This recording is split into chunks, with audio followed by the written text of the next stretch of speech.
She looks very well, Melody Bell. She's travelled over to Tasman in great shape. She's been here about 2.5 weeks, and she couldn't parade any better. The Tab Empire Rose Stakes at Group 1. Ready to gallop, and away they go. Melody Bell 2/3 down the field and deep.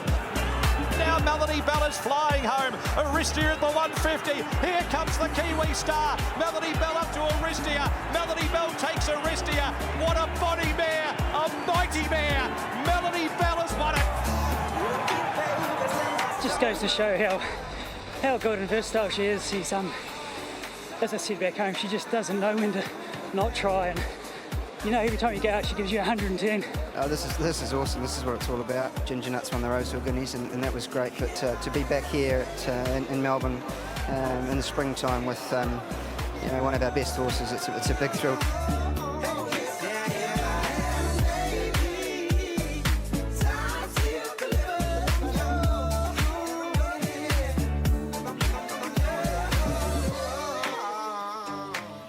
Well, a big moment in our New Zealand racing history right there on Derby Day, with Melody Bell making it 10 Group 1s in her career and winning the Empire Rose, and what was simply a scintillating victory with Opie Bosson in the saddle. And I think, Jason and Aidan, as we bring you in, a part of New Zealand that really follows New Zealand racing, we're really cheering her home. I certainly felt that at the races, and I'm sure you guys felt it as well, wherever you're watching. Evening to you, Jason. Hi, Brendan. Hi, Aidan. Hi, everyone. I suppose the thing about horse racing, it is adversarial, and it's all about finding the winner and the best.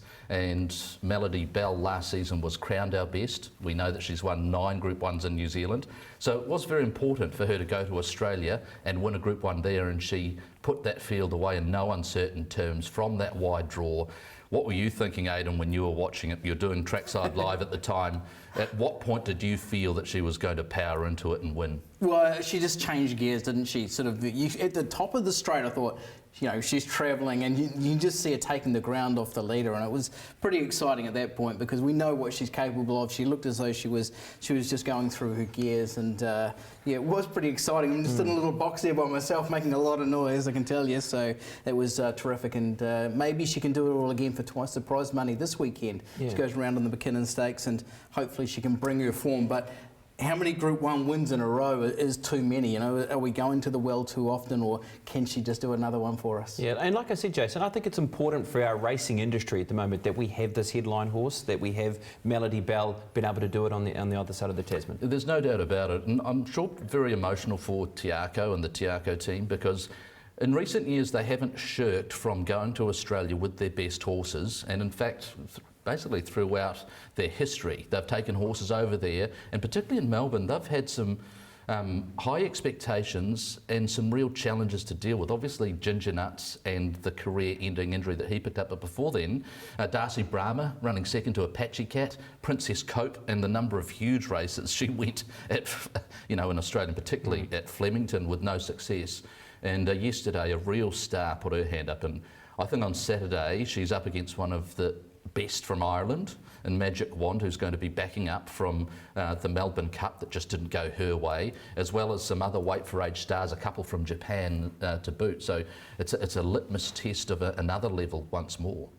Yeah, it certainly is. Melbourne Cup as well on Tuesday. Yeah, well, isn't it a great event? And honestly, for me, it's the pinnacle of the racing year. I just love what the Melbourne Cup brings, and the excitement. Obviously, the crowd is down a little bit, and maybe betting, maybe not to the same extent either, but geez, the race itself was terrific, and one that the Aussies lauded, wasn't it, Jason? The massive result with Vow and Declare winning. We speak about New Zealand racing industry getting a boost with a horse like Melody Bell and performances like Ginger Nuts, but for the Australians, the Melbourne Cup is their race, and they've felt that it's been taken away from them the last decade, and it literally has. It has. But they felt they got one back on the board with Vow and Declare, and from a purist perspective, it was a muddling run race. It wasn't very pretty to watch, but from a racing perspective, the last 100 metres couldn't have been much more exciting. Yeah.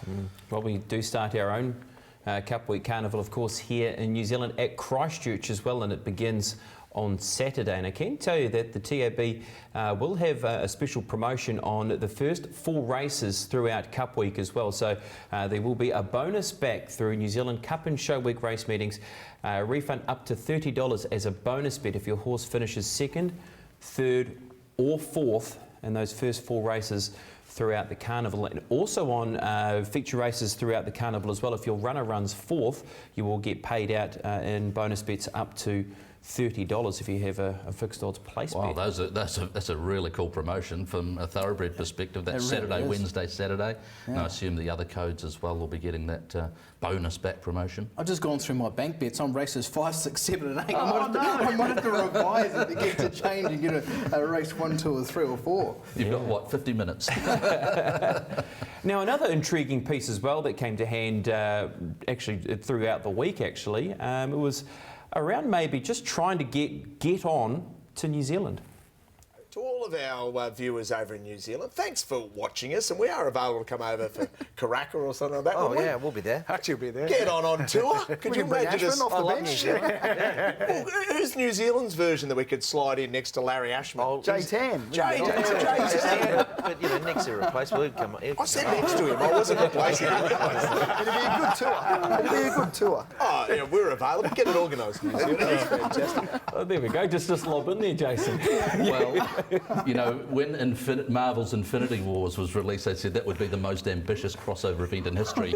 I'm picking that a get-on TFC would be an amazing crossover, but always welcome Jason Richardson, Absolutely. Zarafa and Clint Hutchison. Nick Ashman come over and we'll get the New Zealand Bloodstock hospitality on Karaka Million Night, and I think we can make this happen. Definitely. Why wouldn't we? We need to make that happen. I tell you what, we might need a big tent.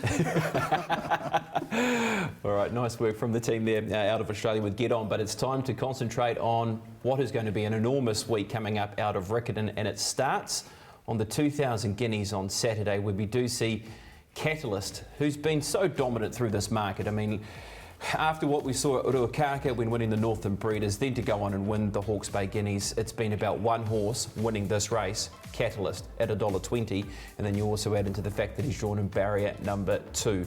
Call Sign Mav will have something to say about that. Look, he's a horse who's going to have to try and turn around that margin defeat of 3 lengths when last beaten by the horse in Catalyst in the Hawke's Bay Guineas. $7.50 for him. Sherwood Forest at $14. Harlock at $12. They bring winning form into the race after winning at stakes level at their previous starts. And then you've got Run to Perfection at $18, who was placed in the Sarton.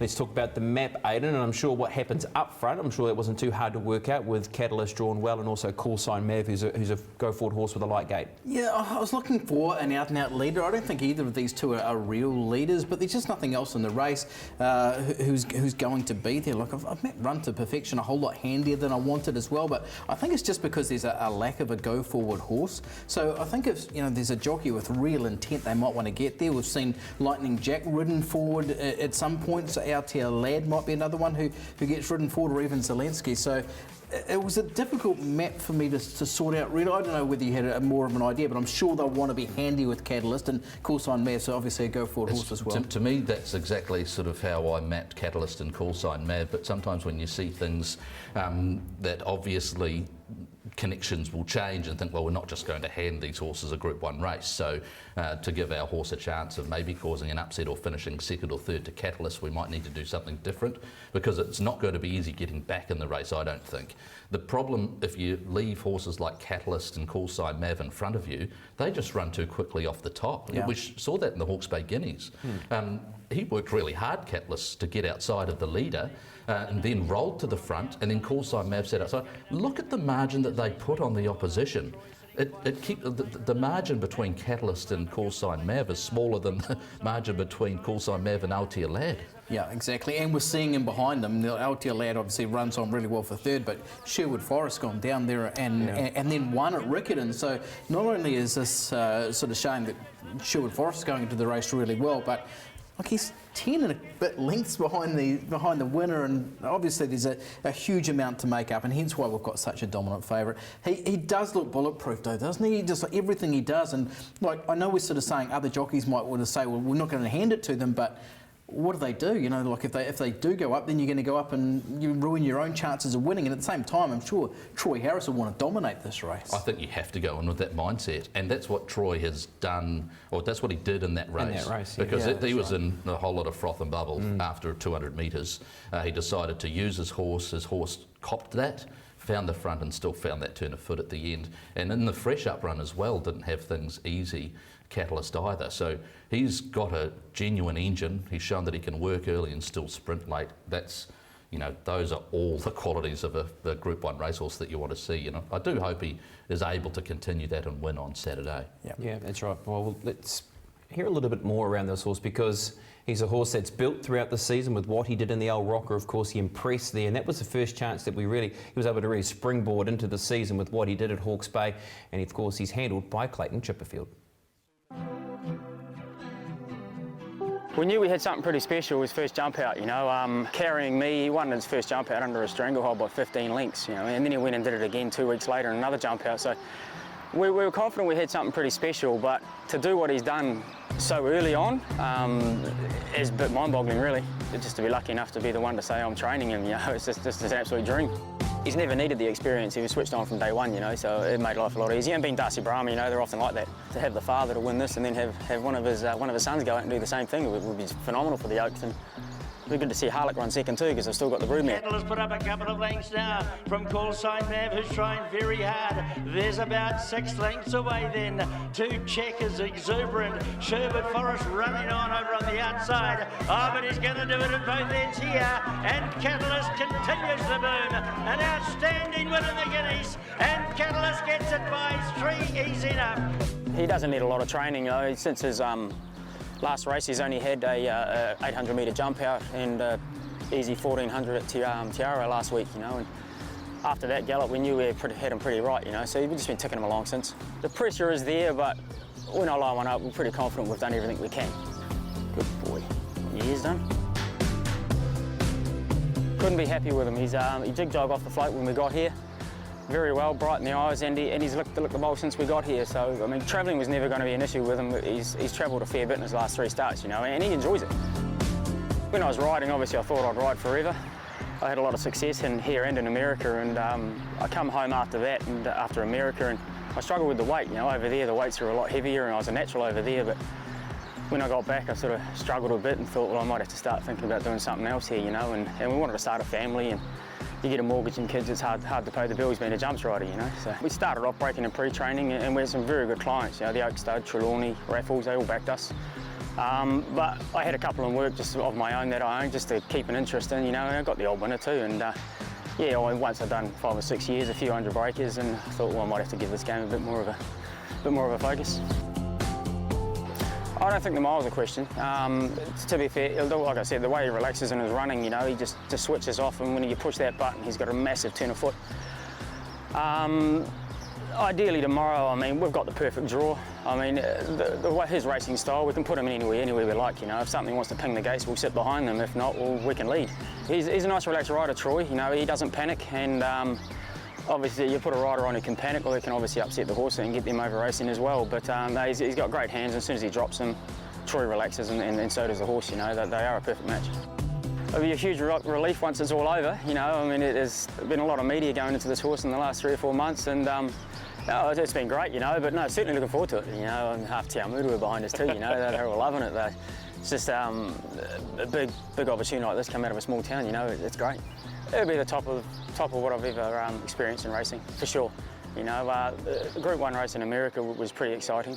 We'd won over there, and obviously to make history up at Ellerslie as a jumps rider was good, you know. But no, this is definitely the pinnacle of what's hopefully to come.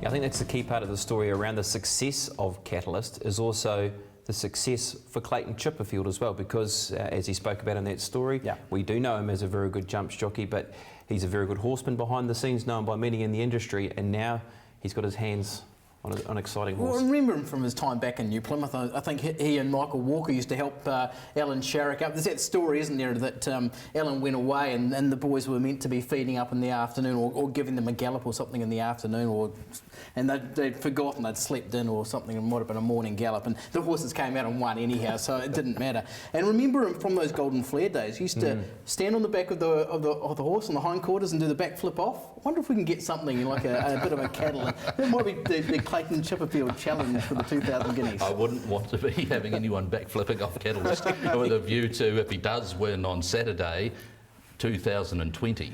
I know we're looking at the 2,000 guineas as a $1.20 shot, so by all intents and purposes he's going to win a lot more than he's going to lose. But it's hard not to think about 2020 when you look at Australia and all the riches on offer there, and how exciting it could be for Chipperfield to train Catalyst in Australia and pick out the races that could make him a multi-millionaire, the horse that is, and Dick Caraman, and all the spin-offs there. But there is that task of having to get it done on Saturday, and there'll be other runners in the race and connections hoping that maybe Catalyst has an off day. It's an exciting position to be into, but there must be a lot of pressure because like we were discussing earlier before the show, have we seen Guineas, favourites even this short? And that comes with pressure. Oh, no doubt about it. But the other thing is, do you want to have a 50-1 shot and only sort of dreaming at an outside chance, or do you want to have something that looks locked on? Yeah, I think I remember Tony Pike saying after Sacred Falls won, he was just glad it was all over. Like it was a case of it's done the job. It's been leading up to it. He's been the short price favourite for all that time. So it's the same here for Catalyst and Clayton Chipperfield. So let's hope he can get it done for those supporters behind him and show us that he is our best 3-year-old in NZ Catalyst. Right, let's talk about some of the other horses in the race because we've got Sherwood Forest, who was a last start winner in a Water Creek Stakes at Riccarton, so he's got down there earlier. He's been able to have a start on the track, so all those little factors are good things for his chances. He was beaten in the Hawke's Bay Guineas when finishing into 5th position, Jason. You've also got Chuckaluck here as well, who finishes into that 2nd spot in All About Magic. I thought Chuckaluck was really good, but no horse was better than Sherwood Forest in this race. So there's a bit to turn around for those that haven't managed to get past him in this race. And from that inside draw, if Jason Waddell is able to get him out better from the barriers, because he has done a few things wrong early in his last 2 starts, if he's able to just sort of plant him potentially behind Catalyst and track him through, well then he'll be there for a fair way. He just doesn't seem to have the brilliance that Catalyst has. Catalyst has that really elite turn of foot that the best horses have. He seems to have that, and we expect to be able to bring that over a mile. But yeah, good effort. I think Chuckaluck might be, if you want to go a bit wider for the place, he could fill a hole, Chuckaluck. I was pretty impressed with that. I thought he was better than the filly All About Magic. I think the first 4 home in that race came from the last 4 in running, so I think for that reason you might be able to just give Altair Lad just a touch of forgiveness, but still does need to improve. This is the running of the James and Annie Sarton Memorial, and I thought this was super from Harlech. He's just gone up and shown exactly what he's capable of the private reputation that Ballymore have had, and I thought it was a super win. Run to Perfection's an interesting runner because after this race, Stephen Marsh said, no, they're not going down, so I'm a little bit surprised to see him in the field, but it was a very good run for 2nd. One thing you said before this race to me, Aidan, is that you said you wouldn't be surprised to see Run to Perfection run well, and he did. So how much between Harlech and Run to Perfection do you think there is? Because he was very good late, the Marsh horse. Yeah, exactly. Well, I know Michael McNabb had the choice of the pair of them that day. He opted for Harlech, obviously, with Cameron Lammas being suspended at the time. He's hopped back on Harlech here with Michael heading towards Altair Lad, who has been a big drifter. I thought that horse was a bit shorter when I saw him earlier, but maybe I've got that wrong. Yeah, so 51 was something. Yeah. So, yeah, he's obviously got a little bit to turn around when Sherwood Forest, for starters, doesn't he? But, those other 2 from Te Rapa, it's always been a pretty good lead-up guide, the James and Annie Sarton Memorial, but, where do they match up against Catalyst? And it's going to take something pretty special to beat them. It is. Okay, so in terms of a bet in the race, look, there is a Catalyst out market that's available. Obviously, trifectas and first falls and those sort of bet types are going to come into it. So how are you looking to play the race? Well, Catalyst at $1.20, I think that's right. He wins the race. But I've been with Call Sign Mav, was with him for the Hawke's Bay Guineas, and I see no reason why he shouldn't be able to lead the rest of the pack home behind Catalyst. So in that Catalyst out market, I'd be prepared to have 10 units on call sign Mav. What's he paying in that? 2.3. Yeah, $2.30 in that Catalyst out market. But look, Harlech showed a really good turn of foot. It's just where he's going to be. So he's going to be probably standing up a bit of a start, but he's got a really sharp turn of foot, Harlech, so don't want to underestimate him. Here is that market now with call sign Mav, 230. Sherwood Forest at 460 looks to be some sort of danger there. It looks like a bit of money for a run to perfection here as well. The way I'm going to play it is I'm going to go for the old, the American where they have the win, the place and the show. I reckon if you can have Catalyst here in the double, then the second leg of the double becomes a 1-2. So you're backing a horse to run 1-2. I'm really keen on Clooney. So it's basically having 10 units on Clooney in that second leg as a 1-2 sort of scenario. So that's my bet into the race, 10 unit double. Really aren't. You just don't want to let go of the double, do you? I love it. I love it. I'm trying to single-handedly bring it back. What did you like, BP? Oh, look, obviously Catalyst. I'm on Sherwood Forest at top 3 on a futures bet, so I'm hoping that he can run a drum. Yeah. And with his draw, I mean, if he can utilise it, I mean, he's a horse who gets a great spot in the race, and surely he can run a top 3. But as Jason pointed out, he was slow away in that War Decree race. He's able to still swoop around them. I think he's a Derby horse. He sort of has that look about him, doesn't he, Sherwood Forest, that he's going to get beyond the mile as well post the 2000. Just going back into his dad's race, Darcy Brahma won it in 2005. It was an 8-horse race. I thought it was a 6 at the time. He was pretty sure. I haven't got a price in front of me, but he won it by 3 3/4 as a dominant favourite into the race. And wouldn't it be great to see the boy do it as well? We haven't talked about the track conditions, and the expectation is that it'll be reasonably settled, the weather, and I think the weather's meant to turn after the meeting. That's the latest Met Service interpretation that I have, which is good news. And often when that rail goes back into that true position and the track is hard and fast, it's not easy to make ground, which is naturally the case. They're running quick times, and the shortest way home is the quickest way home. So that will suit those horses like Catalyst if he jumps and goes and call sign Mav, but it'll be a watching brief on how that develops throughout the day for sure. Here's a special bet for you, Thad Taylor. Catalyst to win further than Darcy Brahma, the old man, did. Maybe put that market out for us as well. We can call it the like father, like son. Yeah. Anyway, let's move on. Let's move on to the Metropolitan race, number 9. Key race, as we all know, leading towards the New Zealand Cup next Saturday. You've got Duplicity. Boy, this horse was a horse that just jumped out of the ground and said, back me in the New Zealand Cup off the effort last Saturday in the Fielding Cup. $5. You've got Filar, $5. El Haram, $7.50. Seems to be hitting some good form. Nymph Monte, not too sure what to do with Nymph Monte, but we all know how good he can be. So he's $12 if he gets it all together and can settle in the run. My Gift 11's D&G, a very good stayer, and is a horse who did win this race last year. Aidan, here's the map. Yeah, well, Chief Sequoia was very good in the Spring Classic last time out by going to the front and leading throughout. I think they're going to let D&G roll this time round. I'm not so sure that restraining the horse was quite the right thing last time, so I think they'll let the horse roll this time round. Zentessa just lobs into that trail.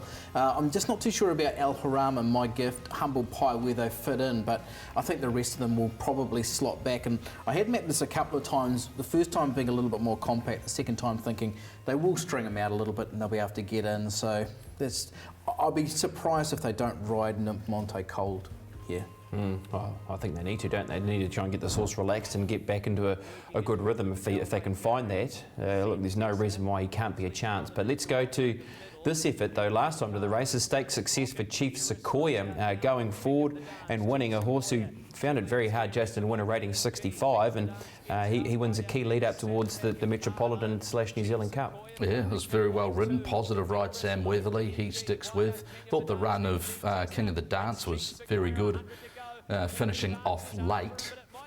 And yeah, there's that scenario with D&G finishing into 5th, but doing some really good work. Really nice. Was good, yeah. Look, you look at the record and you say, well, if there's one sort of race that you want to back D&G in, it's just over 2,500 metres at Riccarton, given that she's 3 from 3. I just sense that she does need at least a dead track, and maybe worse than that. I think a good 3 track's probably not suitable for D&G, but I'd be surprised if Cameron Lamis isn't more positive than the rides that we've seen in the build-up to Cup week. It's an interesting factor when you're talking about weights from that race. Obviously, Sam Weatherly was granted permission to be a kilogram over. So because of that, like he's still meeting D&G, I think, half a kilogram better. Zentessa only a kilogram and a half worse. So if they are positive with them again, it'll just be interesting, the correlation between him and the stablemate as well, Filar, just to see how they sort of fit in the market. I see Filar's tighter at this stage, but I don't know, maybe that's just more on sort of what we've seen in the past, the ability, because he just needs to step up a little bit on what he's been doing.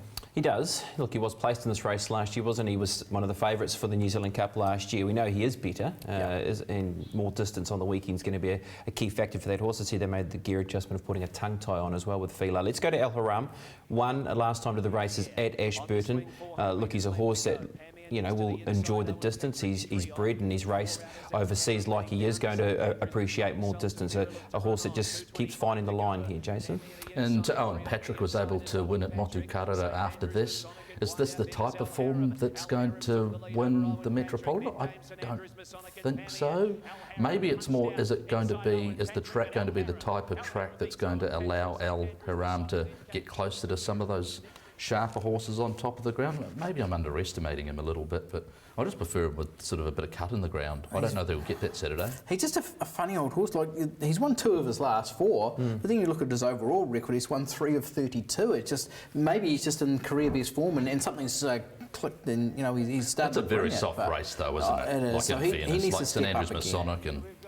What about this though, Duplicity? As I said, this was, we want to talk about flashing red lights. Well, here's one here with Duplicity flashing home in second position in the Fielding Cup. He's a good horse too, isn't he? And what he's done in some decent quality races over the years as well.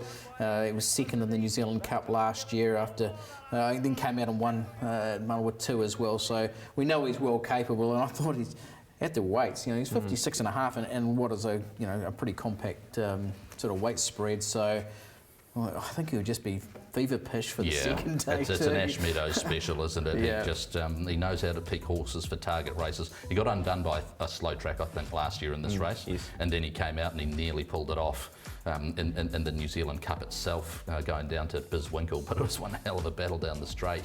So I think he is the horse to beat. I don't want to be giving up on Nymph Monty, and all of a sudden bookmakers have dangled the $12 There's a chance carrot. there now, yeah. Jason Waddell, I think, is an excellent booking because if he's just able to get the horse settled and relaxed, then you'll see him powering home on top of the ground late, and he can be right in it with this horse, Nymph Monty.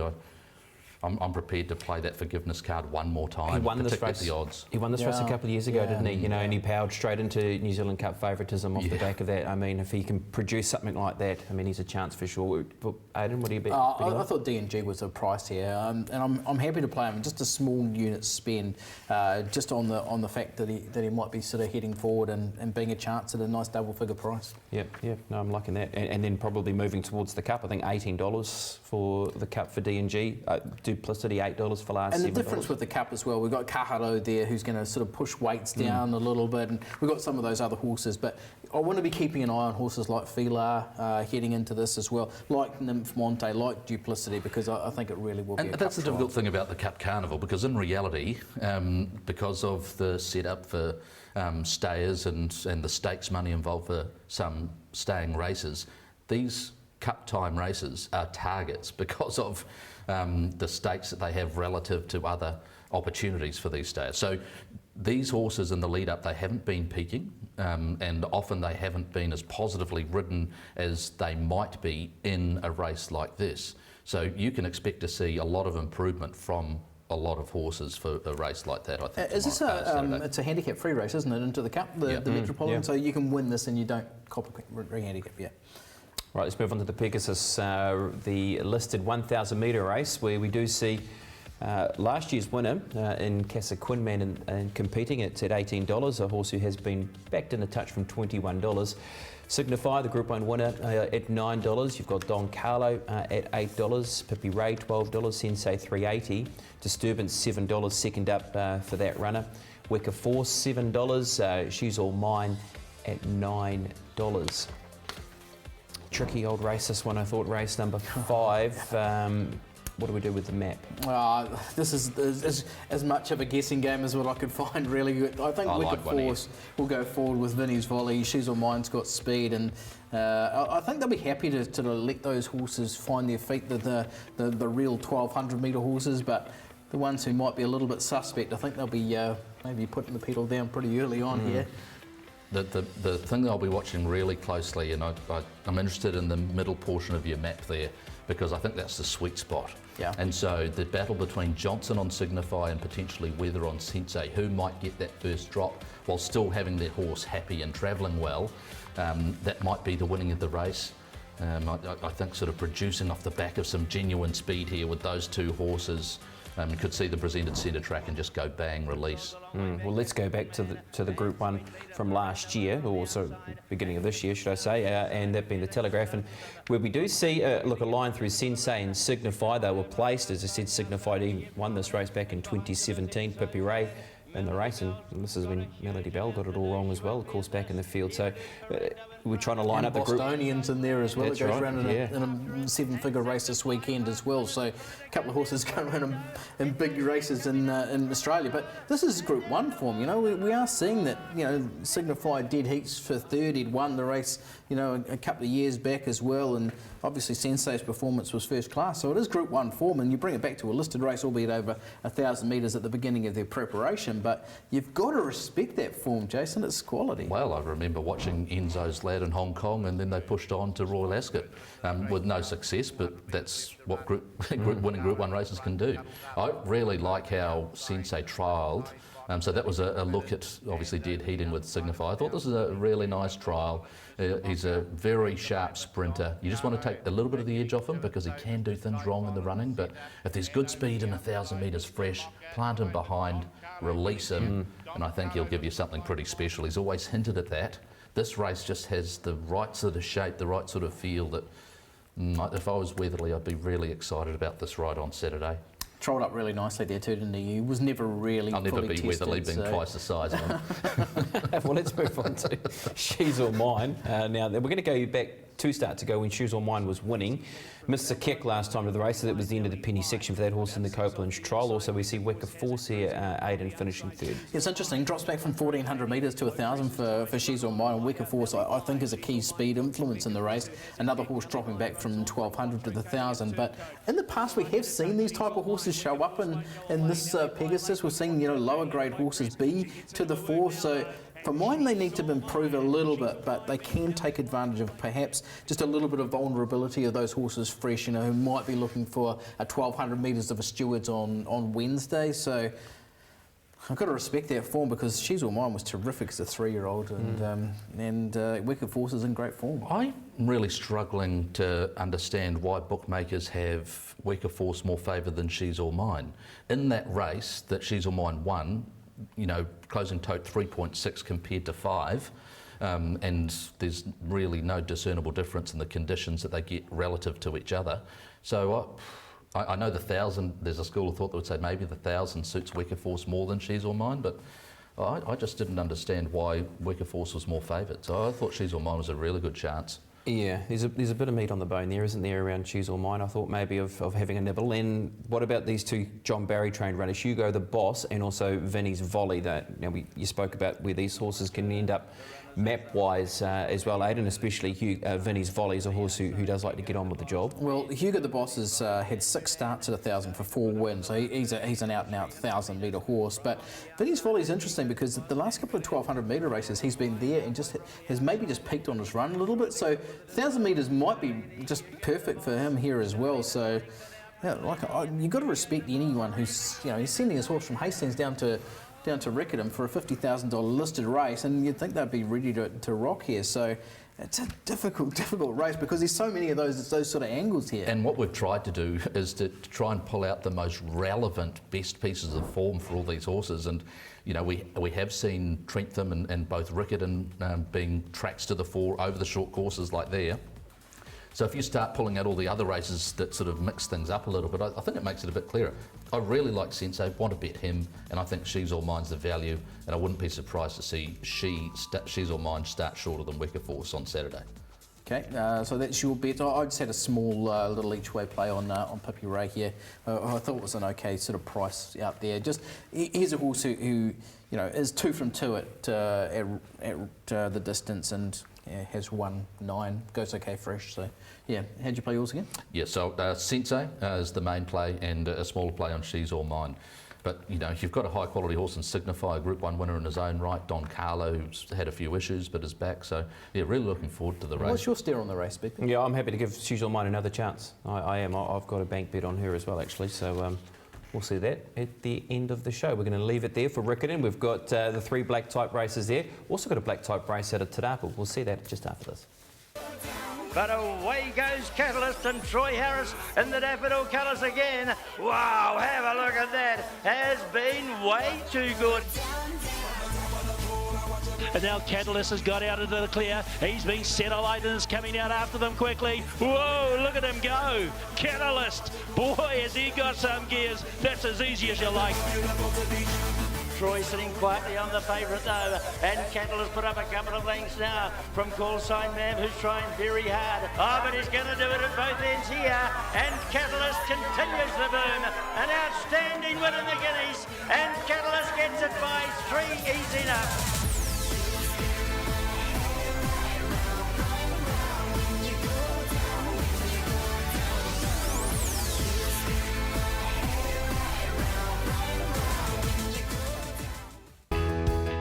Kamara Park is a one-stop shop when it comes to preparing budding champions for a racetrack career. Kamara Park offers the perfect environment to educate your young thoroughbred. The first 2-year-old race this season saw 2 Kamara Park graduates fight out the finish. Kamara Park is supported by top New Zealand trainers. Contact Anna Swainson today.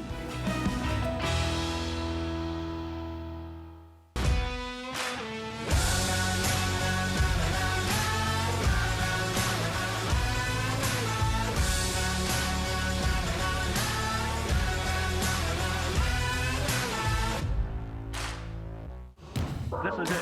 The Spring Carnival is here, and they're off and racing. We're set for the most exciting Spring Carnival yet with TAB Spring Loaded. Get your money back if you don't run last. And you're in the money is first with bonus bets for you second, third is bonus for you too, and fourth sees bonus for you as well. TAB Spring Loaded. Place a fixed odds win bet on selected races through your TAB account, and if you don't run last, get your money back in bonus bets. Visit tab.co.nz/springloaded for details. TAB, now you're in the game. The First Call, brought to you by Kamara Park, one-stop shop for your horse's preparation.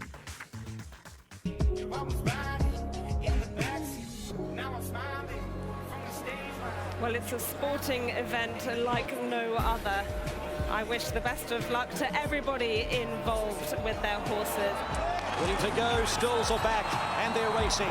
Nerf Bosk veered to the right and bumped into Magic Wand shortly after the start. So it's Twilight Payment heading towards the 1400 metres, just gets a little bit quicker. A length and 3/4 to in second, Master of Reality. They were followed by Vow and Declare, the box seat third. At the 400 metres, Vow and Declare back to the inside, 2 legs Prince of Arran. Then came Hunting Horn, Il Paradiso, late Master of Reality with Vow and Declare on the inside. Then Prince of Arran, Raymond Tusk Finch. It's Master of Reality, Vow and Declare up on the inside. Vow and Declare, Prince of Arran is lifting late with Il Paradiso. Master of Reality just in front. Vow and Declare kicks. Vow and Declare's won it.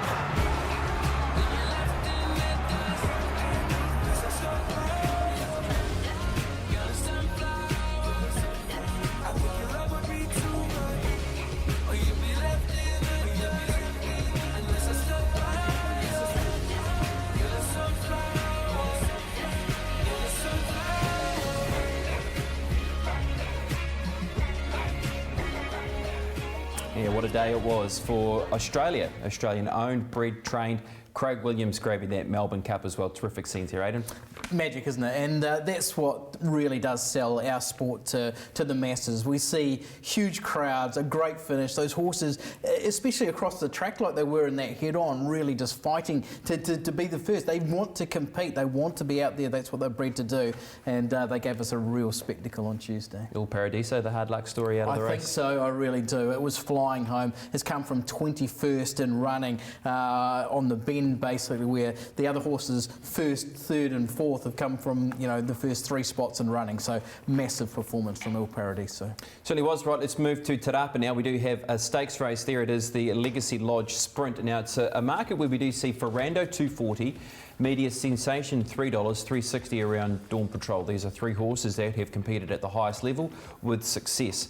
Supreme Heights at $12, who does bring up and running form. Lucien Rio $19, a good sort of stakes performer as well, but it's all around Ferrando, $2.40 first up. It's had a couple of trials as well. One of those at Te Rapa was really good, and the other trial was equally as good as well. And we saw, you know, that Telegraph form. He's been beaten sort of basically a neck and a neck in one, and then a nose in another. So he's obviously a quality horse. Media Sensation's trial was very good. She was a Group 1 winner this time last year as well. And Dawn Patrol was terrific out of Rotorua last time out as well. We know Ferrando's a go-forward horse. He's on speeder. Graham Rogers, and his only real concern is just with the weather, but it doesn't seem to be that that's going to arrive at Te Rapa either. Onanua goes forward. Amastar, Dawn Patrol, I think, get to a handy spot.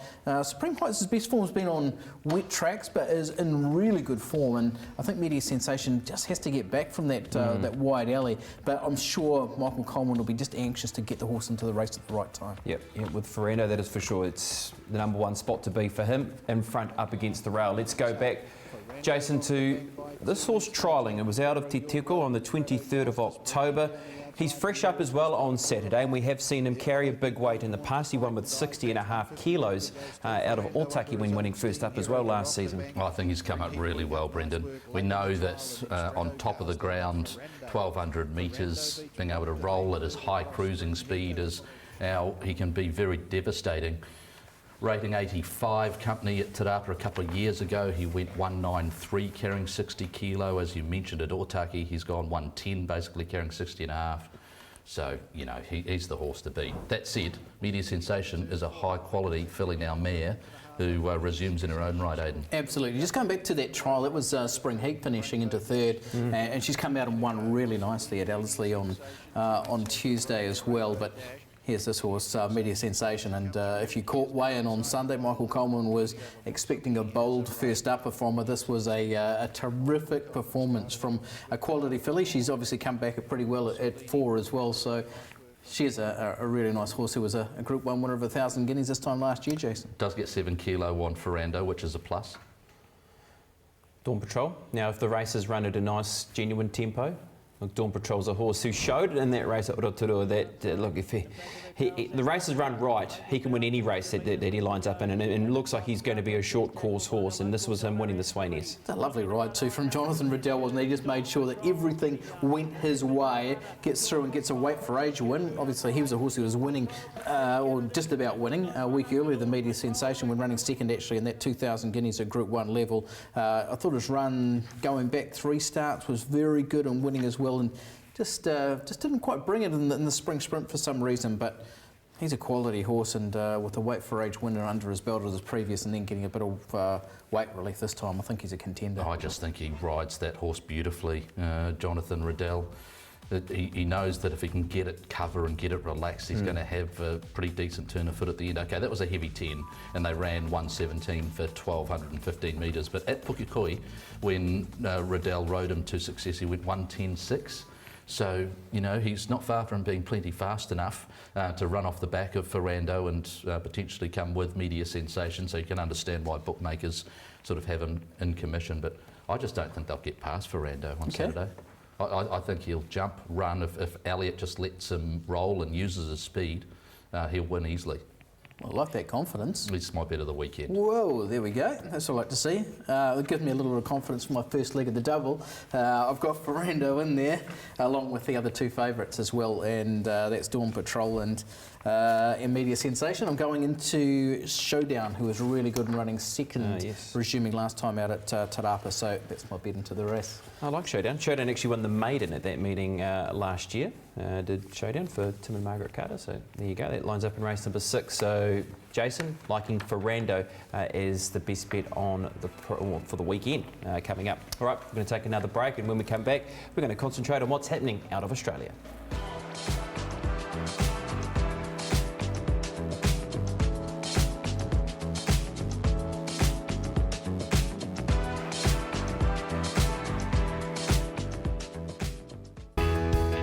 Kamara Park is a one-stop shop when it comes to preparing budding champions for a racetrack career. Kamara Park offers the perfect environment to educate your young thoroughbred. The first 2-year-old race this season saw 2 Kamara Park graduates fight out the finish. Kamara Park is supported by top New Zealand trainers. Contact Anna Swainson today.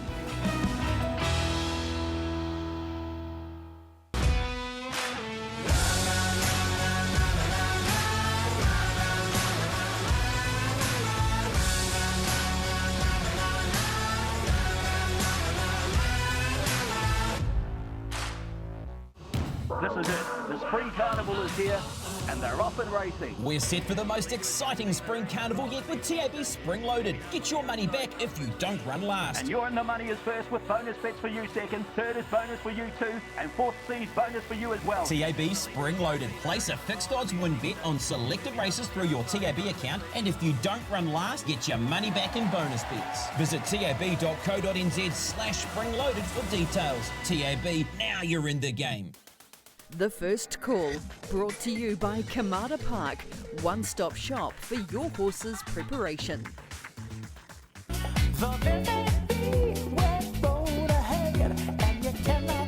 Here's the Alligator. Alligator Blood moves up and takes it, then Groundswell. Dalasan needs to find, followed by Conqueror Super Seth. But Alligator Blood, 100 metres to go, races away. 3 lengths in front. Super Seth is flying. Alligator Blood stopping Super Seth from the clouds. It's close. Super Seth has put in a mighty lunge. Photo. Super Seth may have got Alligator Blood. It's a photo, and Super Seth will get up in a barnstorming performance.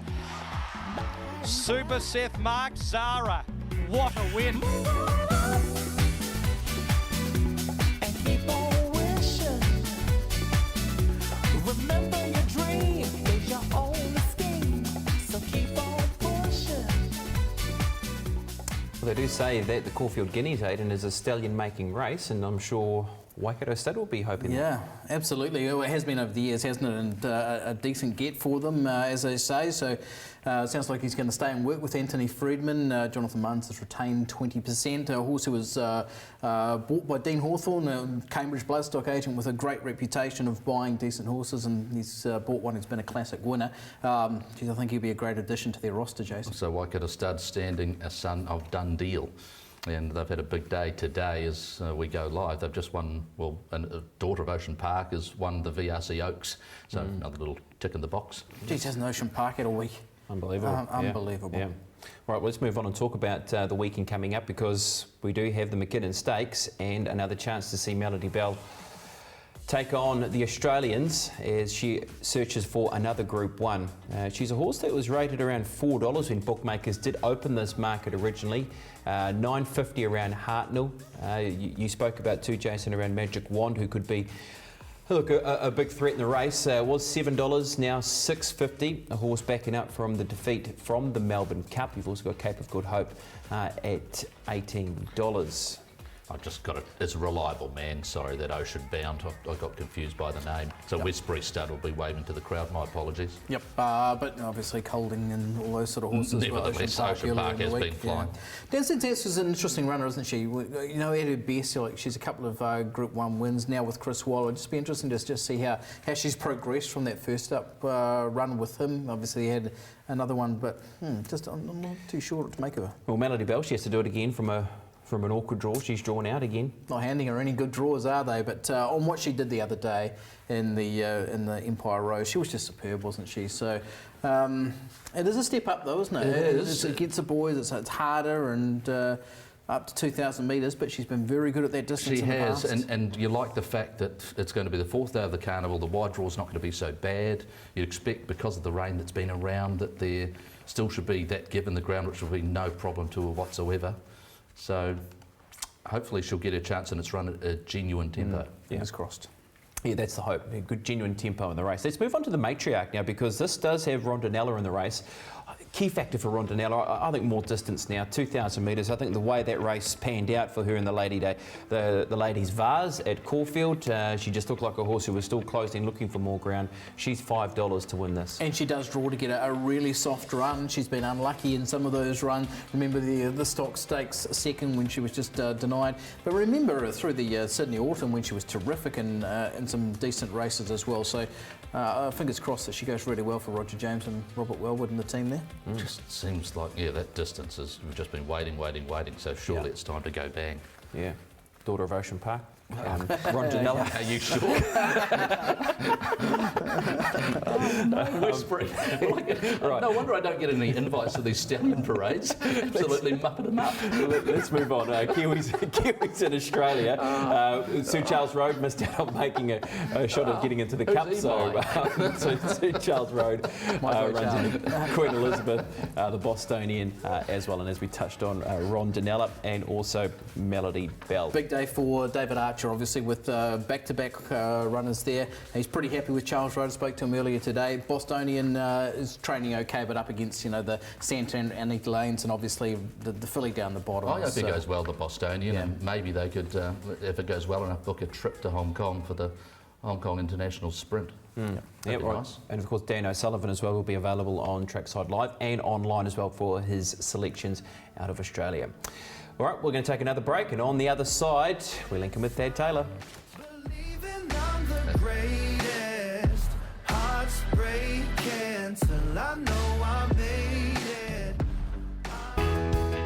Kamara Park is a one-stop shop when it comes to preparing budding champions for a racetrack career.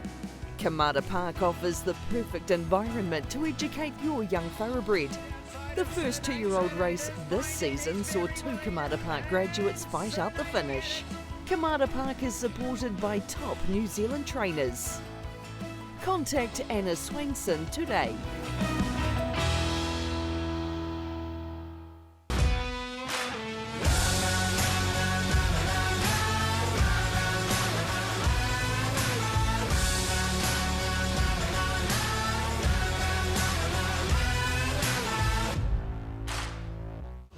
This is it. The Spring Carnival is here, and they're off and racing. We're set for the most exciting Spring Carnival yet with TAB Spring Loaded. Get your money back if you don't run last. And you're in the money is first with bonus bets for you second, third is bonus for you too, and fourth seed bonus for you as well. TAB Spring Loaded. Place a fixed odds win bet on selected races through your TAB account, and if you don't run last, get your money back in bonus bets. Visit tab.co.nz/springloaded for details. TAB, now you're in the game.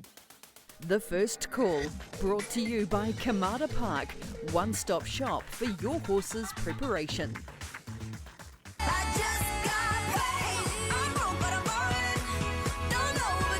Either Marza Mimo or Midnight Runner to win race number 5, the Open 1200 at Pukekohe tomorrow. Pops, I think you've got us. Boy, I'm liking this, Thad. Thank you very much for that. $2.60. I don't know about you boys. I just logged in, that's on. I'm already on. I'm keen to step in here. $2.60. Yeah, I like it. I really like it. Marzamino, she's all out, coming after it. Ewan on the outside, strongly in behind the Ricky Tiki Tabby. Marzamino refused to flinch though. Marzamino beat Ewan.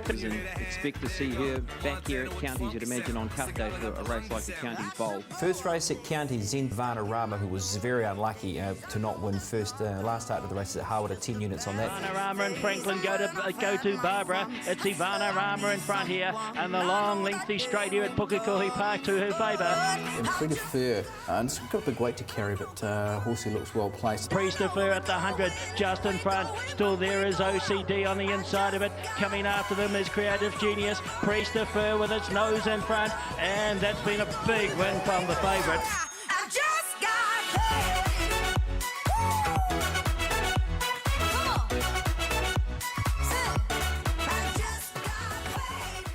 guess the punters got paid all right, didn't they, with the little TFC special there, $2.60 on Marzamino, or Midnight Runner from last week out of counties. So that was the highlights from last week. It's time to bring in Thad Taylor, but before we talk about anything else, and especially that first call special, Thad, Melbourne Cup Day, how was it for the team? Yeah, gee, Pops, it's always a little bit of a downer. It's always a little bit sad. It's like when the Olympic Games finish or something when the Melbourne Cup's over. But obviously we have Cup Week to lift our spirits. But yeah, in terms of a betting proposition, Val de Clare was very well backed. It was around $11 in our final field market. We had one customer had 8,000 on Val de Clare at $11, another customer 5,000 at $11 on Val de Clare. So some people very happy with the result. We were hoping Il Paradiso was able to storm through the middle. That would have been a better result for us, but in saying that, Prince of Arran, who ended up finishing second, was a horror result for the TAB with Michael Walker aboard. So it wasn't a big win for us, but certainly not complaining. If it was Prince of Arran, we would have been in a lot more strife. Right then, Thad, we'll move to Cup Week beginning in Christchurch, and it starts with the 2,000 guineas, where Catalyst is the dominant favourite in the 2,000 guineas.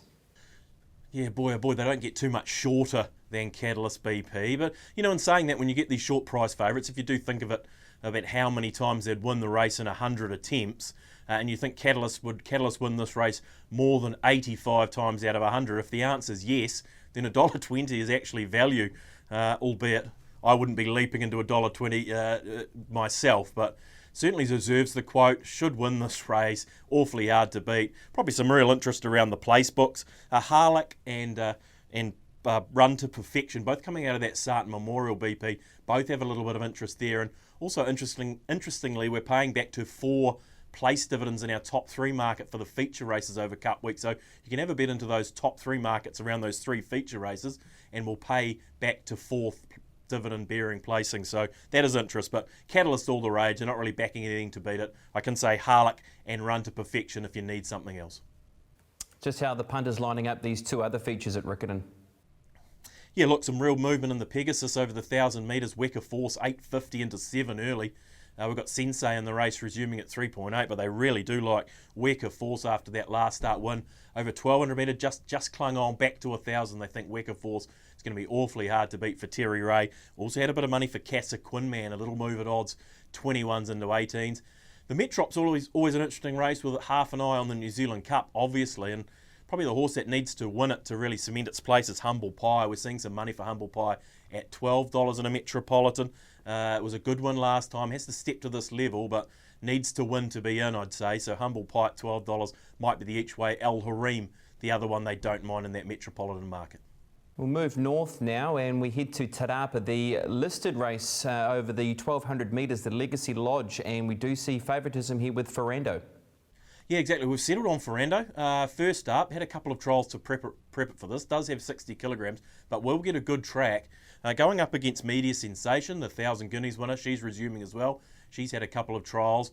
And the horse that's up and running is Dawn Patrol, back on a better track. So we've actually installed Dawn Patrol, 3rd favourite in the race. I wouldn't be surprised if customers do warm to Dawn Patrol from what they've seen so far. We had a few question marks on a good track, but yeah, at this stage, not too much of a money lead, but it will be an intriguing betting race going forward. Everybody's still talking about the first call special from last week, Thad. They're just rejoicing. They were loving it. The $2.60, they got a part of it. They got a lot of it. So what are you going to give to us this week, Thad? I told you had me boxed into a corner before it even went round. Marzamino did the job for you guys well and truly. Going to do a nice little double this week, and it's going to include Catalyst, so you could suggest it's a single bet. Catalyst to win the 2,000 guineas. Melody Bell to run top 3 in the McKinnon. If you took the multi as it stood $1.92, we're going to give you $2.40 in this week's TFC special. Catalyst to win the 2,000 guineas. Melody Bell to place in the McKinnon. Go Melody Bell. Thanks, Thad. Yes, go Melody Bell. $2.40 is the price there on the special. Catalyst to win, Melody Bell to place.